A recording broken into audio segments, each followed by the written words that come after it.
Oi, eu sou a Glenn e eu queria conversar com você. Eu queria te contar algumas coisas e compartilhar a minha vida com você. Eu tava refletindo aqui hoje e alguns dias atrás também sobre como a minha vida mudou, como as coisas mudaram de uma forma que eu não esperava nem um pouco. O que fez eu começar a pensar nisso foi que a minha avó, ela sempre fala uma coisa, ela sempre conta uma coisa para as pessoas conhecidas, nossos conhecidos, enfim. E ela conta que quando eu era bem novinha, tipo, uns 2, 3 anos, que quando eu tinha essa idade e ela tava me arrumando pra ir pra creche, ela tava, arrumando meu cabelo ali, eu começava a cantar.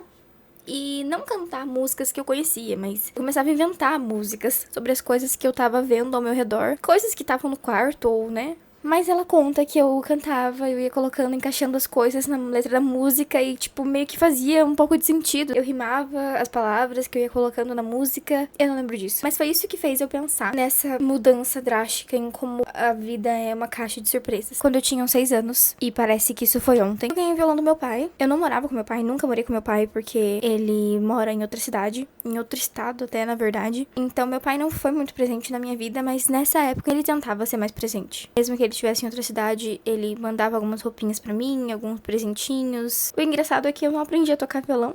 Pra não dizer que eu não aprendi a tocar nada, o meu vizinho naquela época, ele me ensinou a tocar o riff de Smoke on the Water numa corda só, na misona. Isso foi tudo. É muito irônico parar pra pensar nisso, mas enfim, tipo, uma criança de 6 anos tocando o riff de Smoke on the Water em uma corda só. Era a única coisa que eu aprendi a tocar no violão. Mas mesmo assim, eu ficava carregando esse violão pra lá e pra cá. Eu tocava ele, cantava umas músicas por cima, mesmo que tivesse completamente nada a ver. Eu parei pra pensar que parece que foi ontem que eu era essa Glenn de 6 anos com o violãozinho dela, sem nem saber tocar. A Glenda de 6 anos que não sabia tocar violão, tocava mais violão do que a Glenda de 19 que sabe tocar violão. E essa é a ironia do destino. Esse vídeo é muito uma reflexão de tipo, como assim eu não sou mais criança? Como assim? Hoje eu sei tocar violão. Hoje eu sei tocar mais instrumentos. Inclusive o violão nem é realmente o instrumento que eu mais gosto de tocar. Mas tudo bem. Eu não vou chorar sobre isso nesse vídeo em específico. Com certeza eu vou fazer um vídeo chorando sobre isso, sobre o quanto eu sinto falta de trabalhar com música. Por enquanto não. A questão é que, muito além da música, eu fui uma criança complicada. E eu fui uma criança muito feliz. Muito feliz. Só que eu também tinha sentimentos muito horríveis e inapropriados desde bem novinha. Tipo, criança, 4, 5 anos. Desde que eu me lembro, eu tinha sentimentos muito horríveis sobre mim mesma, sobre a vida. Eu não vim aqui, de forma alguma, expor os podres de ninguém, muito menos da minha família, que é muito importante pra mim e me ajuda muito, me apoia muito. Eu não vim aqui me vitimizar, não, sabe? Eu não vim aqui fazer isso. Eu não vim aqui atribuir culpa a ninguém. Eu só quero ser sincera e contar pra você um pouquinho sobre a minha vida, ok? Eu passei por muitas coisas ruins e a maior parte delas não era realmente direcionado a mim ou comigo, mas sim entre a minha família mesmo. Mas é claro que pra uma criança estar ali no meio, isso era extremamente inapropriado e me fazia muito mal. Isso desde bebê, sabe? Então era um ambiente hostil mesmo e foi bem complicado. Então, desde que eu me entendo por gente, eu me senti menos do que outras pessoas. E agora começa a pesar o clima desse vídeo, dessa conversa. Desde que eu me conheço por gente, eu me senti menos que outras pessoas. Desde bem criancinha. Eu acredito que talvez seja realmente por conta das situações que eu via em casa, que eu passava em casa. Eu me sentia menos que as outras pessoas.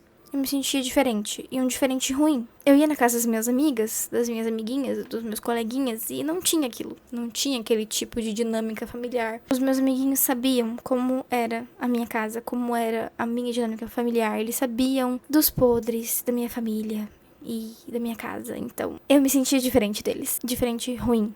O que não faz nenhum sentido, é claro. Eu não era menos que ninguém por conta das coisas que eu passei. Mas era o que eu sentia.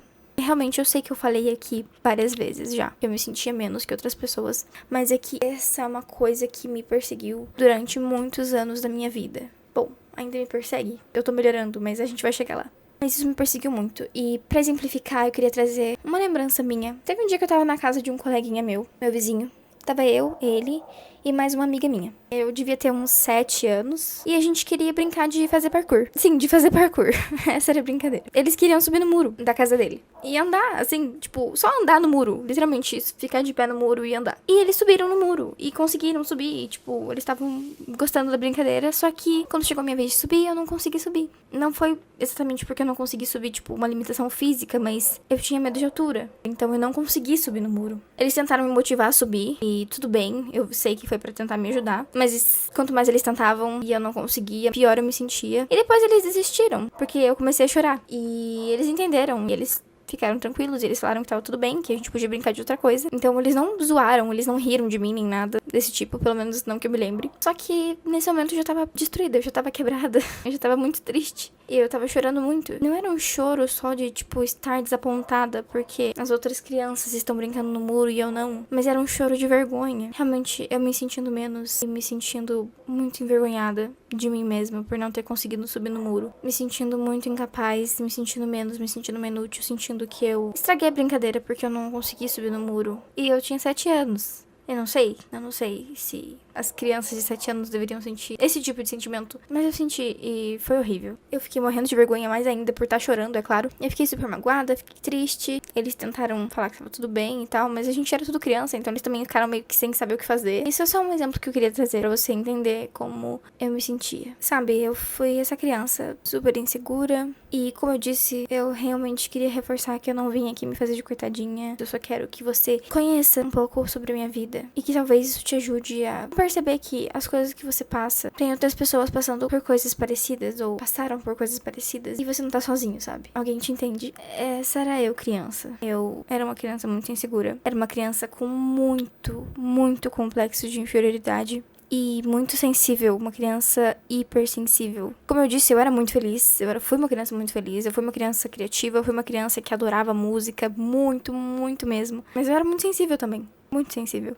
O tempo foi passando, a situação na minha casa nunca mudou. Eu continuei passando pelas mesmas coisas, sentindo coisas horríveis, sentindo vontade de fugir de casa. Quando eu falo de fugir de casa, eu não falo de uma Glenda adolescente. Eu não falo da minha versão adolescente rebelde. Eu falo de criança. Eu falo de uma criança querendo fugir de casa. De uma criancinha bem pequenininha, de 5 aninhos. Realmente, assim, se sentindo no seu limite, pensando, eu não aguento mais. E desesperada e tremendo e com o coração super acelerado dentro do quartinho dela. Sem saber o que fazer, sem saber como ajudar a família, como parar o que estava acontecendo, só querendo fugir de casa e sumir.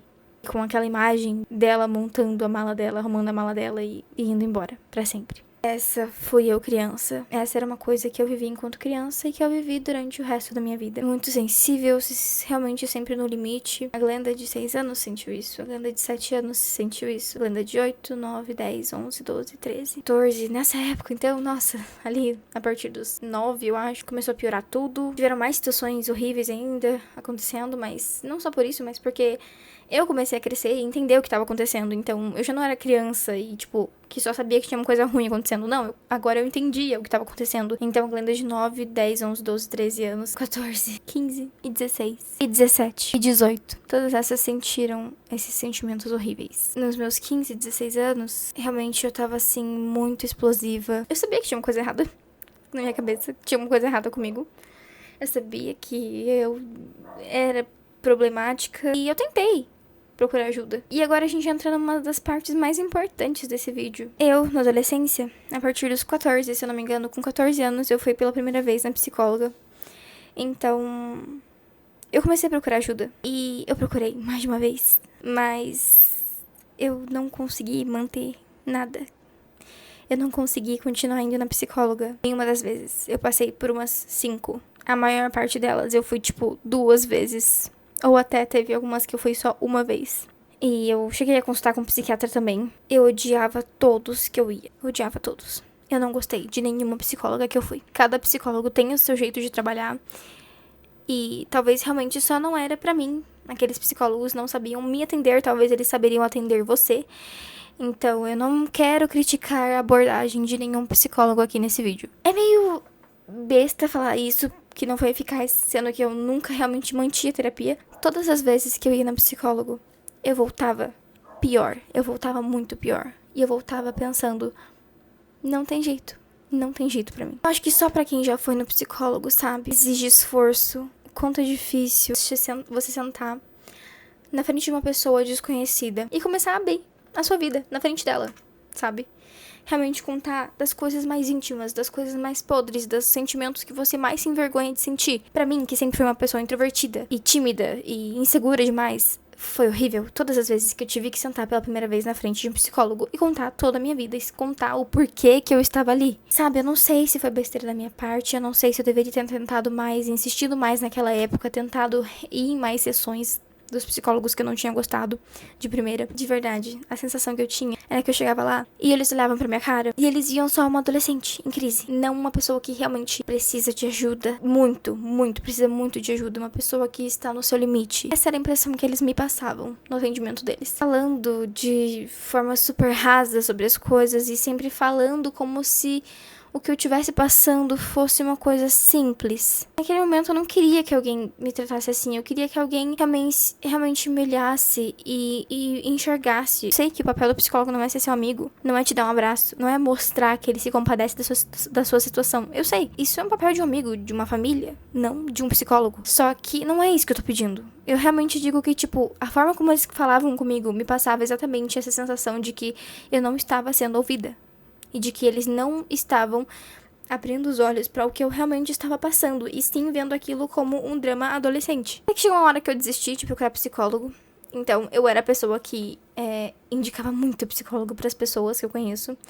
Eu sempre incentivava meus amigos, minhas amigas a fazer psicólogo, a tentar terapia, porque eu sempre fui a amiga que ouvia as pessoas, sabe? As minhas amigas sempre gostam ainda, né, de pedir conselho pra mim, de desabafar comigo, e eu gosto muito disso, eu posso dizer que eu me orgulho disso, de ser uma pessoa confiável para as pessoas fazerem isso, sabe? Mas pra mim, na minha cabeça, eu pensava, funciona para outras pessoas, mas pra mim não funciona, porque o meu problema específico, porque as coisas que eu passo em específico não tem solução.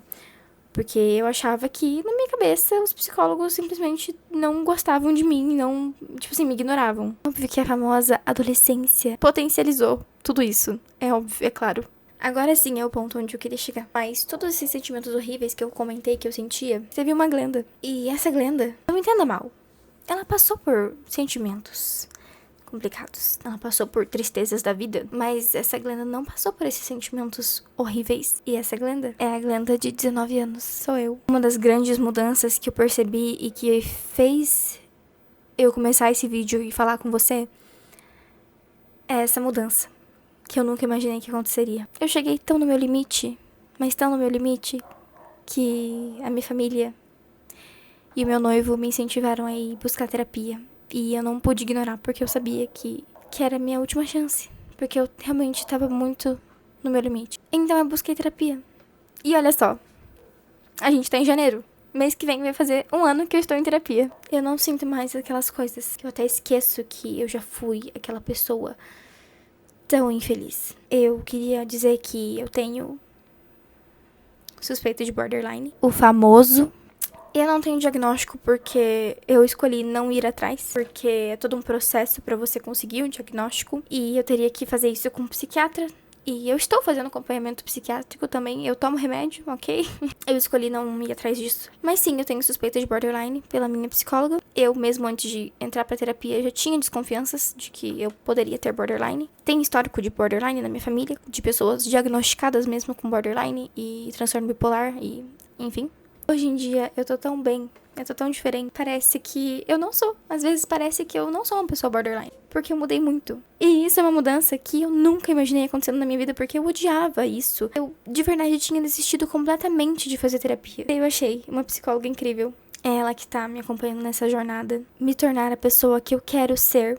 Lidar melhor comigo mesma. Olha, esse vídeo, inicialmente não era pra ser com ar de coach ou nada do tipo. Eu só queria realmente compartilhar com você, mas eu espero muito que isso faça você pensar sobre reviravoltas, sabe? Reviravoltas são possíveis. Eu fiz isso na minha vida. E eu sou uma pessoa muito melhor hoje. E foi uma mudança que, se eu parar pra pensar, em fevereiro do ano passado, eu tava na terapia, eu me rendi, eu fui atrás de uma psicóloga e sentei na frente de uma psicóloga novamente pra me expor, me sentindo humilhada de estar fazendo aquilo. E eu sou uma pessoa tão melhor do que eu era há 1 ano atrás. Eu não tô dizendo aqui que a terapia é um deus. Sabe, no final do dia eu ainda sou pobre, eu ainda sou CLT, mas talvez seja uma hora de você dar uma segunda chance pra terapia. Bom, eu estava editando meu vídeo. Por um acaso do destino, ou muito azar, uma parte muito importante do vídeo ficou sem áudio, porque um dos meus microfones ficou sem bateria e eu não tinha percebido. Como era uma parte muito importante do vídeo, eu decidi vir aqui e gravar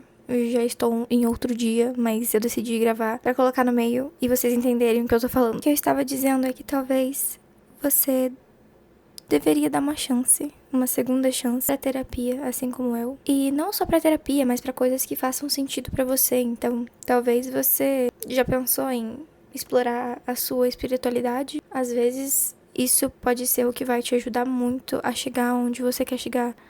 Talvez isso possa ser uma coisa que vai te ajudar muito a se tornar a pessoa que você quer ser. Seja terapia, seja espiritualidade, seja qualquer tipo de prática, método que você ficou curioso alguma vez ou pensou, caramba, eu acho que isso poderia me ajudar. Ou talvez algumas pessoas que te querem bem ofereceram pra você, por que não testar, sabe? Além disso, a mudança que eu mais queria contar pra você que aconteceu na minha vida, que foi de longe a maior mudança nesse ano de 2025, ou talvez não a maior mudança em si, mas a maior coisa que aconteceu para eu realmente olhar pra mim e tá gravando esse vídeo agora e falando, caraca, eu mudei.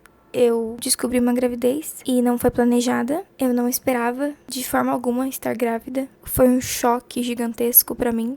É claro que eu tive as minhas crises, é claro que eu tive medo, eu tive inseguranças, mas a mudança mesmo veio da escolha de ser mãe. Foi uma gravidez indesejada? E eu vou ser bem aberta e bem sincera com você aqui, porque eu não queria ser mãe.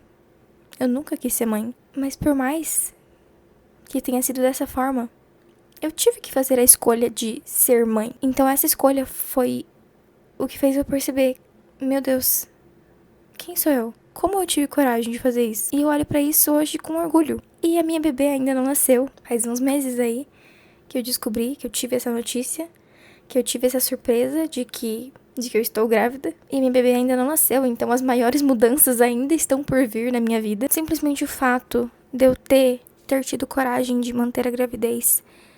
E não só coragem de manter a gravidez, mas conseguir lidar bem com isso. Como eu disse, eu tive crises, eu tive momentos em que eu estava muito perdida quando eu descobri isso. Mas foram apenas alguns momentos. E depois eu olhei pra dentro de mim e eu percebi que eu ia conseguir fazer isso. E não por pressão social, mas sim porque eu realmente olhei pra dentro, olhei bem lá no fundo e percebi que eu era capaz, e percebi que eu realmente dava conta, que eu realmente ia conseguir, que eu ia conseguir lidar com aquilo, que eu ia conseguir ter uma vida incrível comigo mesma, refletindo comigo mesma, sozinha, pensando em vários cenários possíveis, imaginando, tentando adivinhar o futuro. E eu percebi que eu seria capaz. Então não foi por pressão. Eu não estou falando aqui sobre mulheres que escolhem ser mães por pressão social, por pressão da família, nem nada, ok? Eu estou falando sobre realmente olhar pra dentro e perceber, caraca, eu consigo fazer isso. Eu sou boa o suficiente pra fazer isso. Eu consigo lidar com isso. Eu consigo ver coisas boas nisso. Eu consigo enxergar felicidade nisso. Eu consigo enxergar um futuro bom e feliz nisso. Tanto pra mim quanto pro bebê. É disso que eu tô falando, ok? Não confundam. E eu digo isso porque talvez algumas pessoas, principalmente pessoas um pouco mais velhas que estejam assistindo isso, pensem, nossa, mas, né, tipo assim, ela engravidou e tal, e ela vai ser mãe. Ela engravidou, então é óbvio que ela vai ser mãe. O que que tem de mais nisso? Não é simplesmente a questão de, ok, eu engravidei e eu vou ser mãe. A questão é que eu consegui lidar com isso. E conseguir escolher ser mãe é sim uma grande decisão. É sim um mérito. A Glenda de 1 ano atrás nunca aceitaria isso. Passasse pela cabeça dela a imagem dela descobrindo uma gravidez na época, ela ia achar que a vida dela acabou. Já era. Como eu vou lidar com isso? A minha vida acabou. Eu nunca vou dar conta de ser mãe. Eu nunca vou dar conta de viver a minha vida, de conseguir conquistar o que eu quero. Eu nunca vou dar conta de conseguir criar essa criança bem, porque eu tenho muitos problemas na minha cabeça. Mas a Glenda de agora, que descobriu a gravidez, ela teve um pouco de medo, ela teve inseguranças, ela teve momentos difíceis, mas ela entendeu lá no fundo, bem lá no fundo, que ela é capaz. Que ela é capaz de tentar e de conseguir ser uma boa mãe e ter uma boa vida sendo mãe. Não tive a experiência de ser mãe e eu vou ter. Está vindo. Simplesmente a decisão de levantar todos os dias da minha cama e dar o meu melhor e correr atrás das melhores coisas para minha futura vida como mãe já é uma coisa que faz eu pensar como eu tive forças para fazer isso, como eu tive coragem de fazer isso. A menininha insegura e triste e sensível, que se sentia menos que todo mundo e completamente incapaz, essa menina de ontem, hoje escolheu ser mãe de outra menina linda. O quão louco é uma pessoa que se sentia completamente despreparada pra cuidar da sua própria vida, ter coragem de cuidar de uma outra vida. No fim das contas, eu não sei ser mãe, mas eu tive coragem de aprender. Eu quero aprender. E essa é a maior mudança que aconteceu na minha vida. E agora eu estou com 6 meses de gravidez. Então, muito em breve, eu terei uma bebezinha, dependendo de mim. E eu vou ter a chance de criar ela muito bem e de ser uma ótima mãe. E eu nunca imaginei que eu seria capaz disso. Eu nunca quis ser mãe, mas eu vou ser mãe. E agora eu quero ser mãe, porque agora eu tô apaixonada pela minha bebê. Agora eu amo muito a minha bebê e eu quero muito ser a mãe dela. Eu acho que eu finalizo por aqui. A vida surpreende muito. A vida muda muito de uma hora pra outra. Muitas coisas mudaram. É óbvio que eu tive que abrir mão e vou ter que abrir mão ainda de muitas coisas por conta disso. Tudo tem seus dois lados. Ser mãe não é apenas uma coisa maravilhosa e incrível. Eu já passo, mesmo estando na gravidez, eu já passo por coisas ruins por conta da gravidez. Mas é tão melhor passar por esse tipo de coisa ruim, estando mais próxima de ser a pessoa que eu quero ser, do que passar pelas coisas ruins que eu estava passando quando eu era o pior tipo de pessoa pra mim mesma. E por mais que a Glenda de antes tocasse mais violão e cantasse mais e criasse mais músicas, hoje eu sei tocar violão e sei tocar outros instrumentos. E eu vou ensinar minha filha. Eu vou ensinar minha filha a tocar. Obrigada se você assistiu até aqui. Eu espero muito que tenha servido de alguma coisa pra você esse vídeo, porque tem tanta coisa legal pra assistir e você escolheu tá assistindo eu falar sobre a minha vida. Então, obrigada por me ouvir. Eu queria mostrar pra você como vai ser, como eu vou sustentar essa decisão de ser mãe, como eu vou seguir nessa jornada de me tornar a pessoa que eu quero ser. Fica por aqui. Eu te convido a se inscrever no meu canal e a deixar o seu like e seu comentário. Eu vou ler com muito carinho, mesmo se você estiver me xingando. Eu vou ler mesmo assim.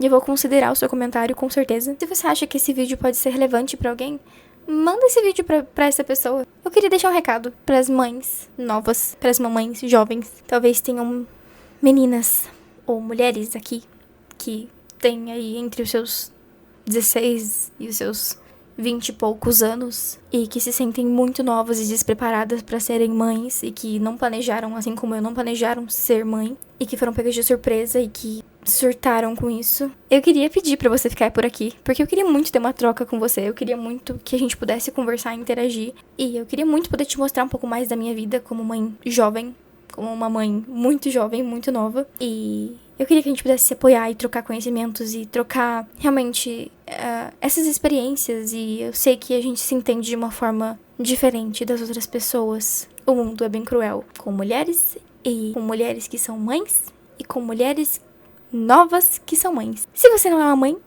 se você não é uma mulher, se você não está grávida, mas se você gostou do meu vídeo, você acha que isso é relevante pra você, eu te convido a ficar aqui também. Seja muito bem-vindo a este lugarzinho e fica por aí.